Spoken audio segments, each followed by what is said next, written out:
Et voyons avec quelle délicatesse l'Évangile révèle la virginité perpétuelle de Marie.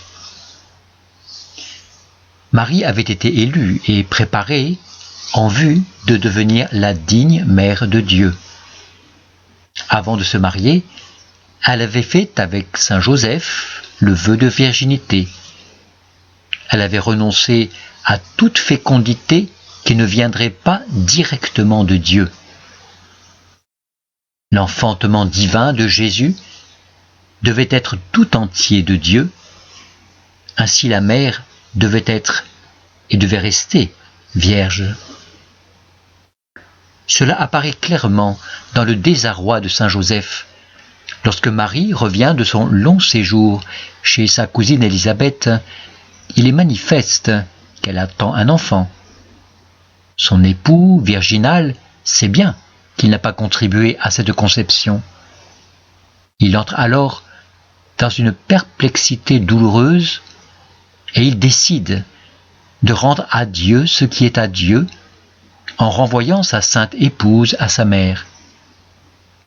Mais un ange, celui peut-être qui avait retenu jadis le bras d'Abraham à l'instant de son sacrifice, un envoyé du ciel retient saint Joseph dans l'exécution de son dessein, car son épouse est sainte, pure, tout est de Dieu en elle, et lui, Joseph, sera le père putatif de l'enfant Dieu et le noble gardien de la virginité de la mère.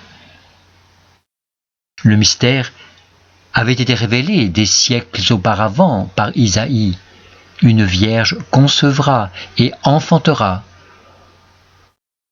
Il se réalisait dans la maison de saint Joseph.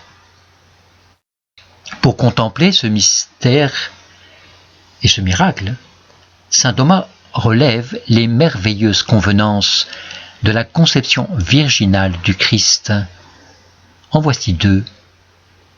De même que la conception éternelle du Verbe de Dieu dans le Père se déroule dans le silence et l'inaltérable perfection du Père.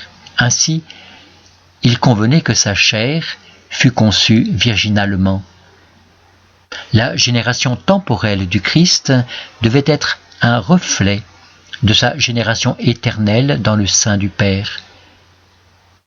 Par ailleurs, le mode de la naissance humaine du Fils éternel, du Fils naturel de Dieu, devait correspondre à celui de la naissance spirituelle des enfants adoptifs de Dieu.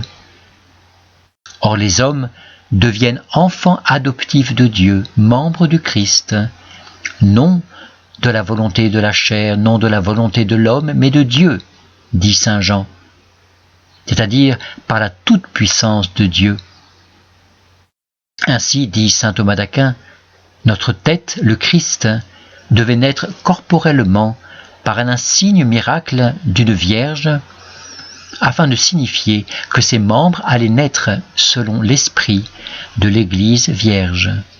L'Église vierge de toute hérésie et de toute souillure mondaine.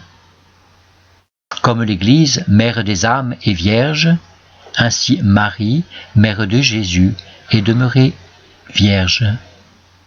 Et nous autres, lorsque nous redisons le « Je vous salue Marie » et que nous le répétons, nous honorons, nous chantons et nous professons ce beau mystère.